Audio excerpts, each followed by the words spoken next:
Assalamualaikum warahmatullahi wabarakatuh. Memasuki alam kubur merupakan fase pertama setelah seseorang mengalami kematian. Sebuah alam baru yang disebut alam barzah dan dianggap paling menakutkan saat pertama kali kita terbangun atau sadar bahwa kita telah mati. Seseorang yang sudah mati akan merasa tak percaya jika ia sudah meninggalkan alam fana dan serasa bermimpi ketika di alam kubur. Digambarkan jika seseorang yang baru satu hari meninggal seperti mengalami mimpi jika dia belum mati, tetapi sebenarnya sudah memasuki alam barzah. Disebutkan ketika seseorang yang mengalami kematian dan kemudian memasuki alam kubur, maka pertama yang akan datang adalah malaikat mungkar dan nangkir. Kedatangan malaikat mungkar dan nangkir di alam kubur ini pun digambarkan dengan cukup menyeramkan bagi mereka yang banyak melakukan maksiat semasa hidup. Tetapi akan nampak menawan bagi mereka yang semasa hidupnya taat di jalan Allah. Ketika pertama kali berhadapan dengan manusia di alam kubur, maka ada 6 pertanyaan yang akan diajukan oleh malaikat mungkar dan nangkir. Adapun 6 pertanyaan di alam kubur ini menentukan perjalanan selanjutnya. Apakah dia akan ditempat bersama para nabi, ulama, dan umara di surga, atau justru memasuki neraka dan dihisab terlebih dahulu? Pertanyaan itu adalah yang pertama, man rabbuka, siapa Tuhanmu? Ma dinuka, apa agamamu? Man nabiyuka, siapa nabimu? Ma kitabuka, apa kitabmu? Aina kiblatuka, di mana kiblatmu? Dan yang keenam adalah man ikhwanuka, siapa saudaramu? Benarlah demikian, kehidupan alam barzah atau alam kubur banyak disebutkan dalam Al-Quran dan hadis, serta siksa-siksanya yang tanpa ampun bagi mereka yang berdosa, tetapi akan mendapatkan kelapangan dan ketenangan bagi umat yang beramal saleh. Dan berikut ini adalah hadis Rasulullah SAW yang menggambarkan perjalanan manusia setelah melewati fase kematian. Maka di alam kubur sudah menanti kehidupan baru dan serba asing. Hadis panjang Al-Barra' bin Azib yang diriwayatkan oleh Imam Ahmad dan disahihkan oleh Imam Al-Hakim dan Syekh Albani ini menceritakan perjalanan para manusia di alam kuburnya. Suatu hari kami mengantarkan jenazah salah seorang sahabat Nabi SAW dari golongan Ansar. Sesampainya di perkuburan, liang lahat masih digali. Maka Rasulullah SAW pun duduk ataupun menanti. Dan kami juga pun duduk terdiam di sekitarnya, seakan-akan di atas kepala kami ada burung gagak yang hinggap. Rasulullah SAW memainkan sepotong dahan di tangannya ke tanah. Lalu beliau mengangkat kepalanya seraya bersabda, "Mohonlah perlindungan kepada Allah dari azab kubur." Beliau ulangi perintah ini 2 atau 3 kali. Kemudian beliau SAW bersabda, "Seandainya seorang yang beriman sudah tidak lagi menginginkan dunia dan telah mengharapkan akhirat ataupun sakratul maut, turunlah dari langit para malaikat yang bermuka cerah secerah sinar matahari. Mereka membawa kain kafan dan wangi-wangian dari surga, lalu duduk di sekeliling mukmin tersebut sejauh mata memandang. Setelah itu, turunlah malaikat pencabut nyawa dan mengambil posisi di arah kepala mukmin tersebut. Malaikat pencabut nyawa itu berkata, 'Wahai nyawa yang mulia, keluarlah engkau untuk menjemput ampunan Allah dan keridhaannya.'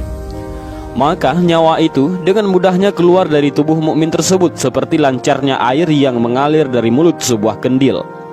Lalu nyawa tersebut diambil oleh malaikat pencabut nyawa dan dalam sekejap mata diserahkan kepada para malaikat yang berwajah cerah tadi, lalu dibungkus dengan kafan surga dan diberi wangi-wangian darinya pula, hingga terciumlah bau harum seharum wangi-wangian yang paling harum di muka bumi.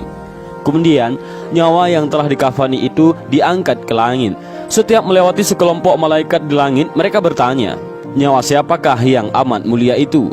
'Ini adalah nyawa Fulan bin Fulan,' jawab para malaikat yang mengawalnya dengan menyebutkan namanya yang terbaik ketika di dunia. Sesampainya di langit dunia, mereka meminta izin untuk memasukinya, lalu diizinkan. Maka seluruh malaikat yang ada di langit itu ikut mengantarnya menuju langit berikutnya, hingga mereka sampai di langit ke-7. Di sanalah Allah berfirman, 'Tulislah nama hambaku ini dalam kitab Illiyin, lalu kembalikanlah ia ke jasadnya di bumi. Karena dirinya lah aku ciptakan mereka para manusia, dan kepadanya lah aku akan kembali, serta darinya lah mereka akan kubangkitkan.' Lalu nyawa tersebut dikembalikan ke jasadnya di dunia. Lantas datanglah dua orang malaikat yang memerintahkannya untuk duduk. Mereka berdua bertanya, "Siapakah Rabbmu?" "Rabbku adalah Allah," jawabnya. Mereka berdua kembali bertanya, "Apakah agamamu?" "Agamaku Islam," sahutnya. Mereka berdua bertanya lagi, "Siapakah orang yang telah diutus untuk kalian?" "Beliau adalah Rasulullah Shallallahu Alaihi Wasallam," jawabnya. "Dari mana engkau tahu?" tanya mereka berdua. "Aku membaca Al-Quran, lalu aku mengimaninya dan mempercayainya." Tiba-tiba terdengarlah suara dari langit yang menyeru, "Jawaban hambaku benar, maka hemparkanlah surga baginya, berilah dia pakaian darinya, lalu bukakanlah pintu ke arahnya." Maka menghembuslah angin segar dan harumnya surga memasuki kuburannya, lalu kuburannya diluaskan sepanjang mata memandang. Saat itu datanglah seorang pemuda asing yang amat tampan, memakai pakaian yang sangat indah dan berbau harum sekali, seraya berkata, "Bergembiralah, inilah hari yang telah dijanjikan dulu bagimu." Mukmin tadi bertanya, "Siapakah engkau?" "Wajahmu menandakan kebaikan." "Aku adalah amal solehmu," jawabnya. Si mukmin tadi pun berkata, "Wahai Rabbku, segerakanlah datangnya hari kiamat, karena aku ingin bertemu dengan keluarga dan hartaku." Adapun orang kafir, di saat dia dalam keadaan tidak mengharapkan akhirat dan masih menginginkan dunia, turunlah dari langit malaikat yang bermuka hitam sambil membawa kain mori kasar. Lalu mereka duduk di sekelilingnya.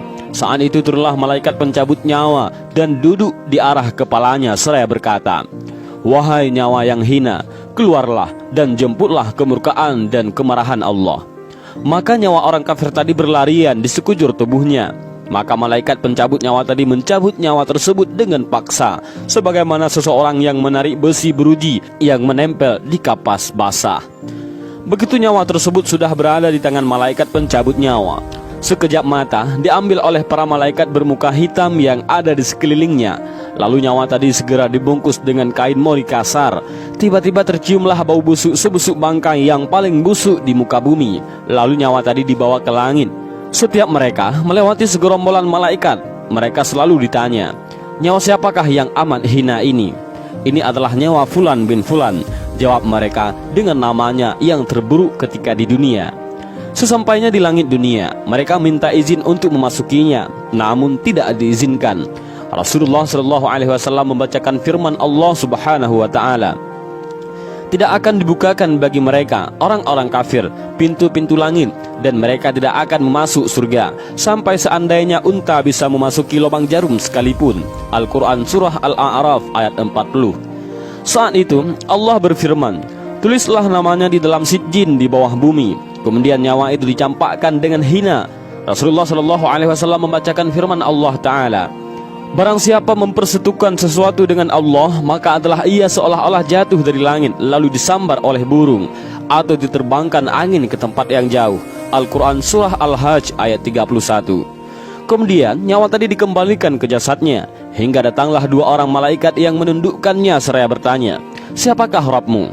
"Aku tidak tahu," jawabnya. Mereka berdua kembali bertanya, "Apakah agamamu?" "Aku tidak tahu," sahutnya. Mereka berdua bertanya lagi, "Siapakah orang yang telah diutus untuk kalian?" "Aku tidak tahu," jawabnya.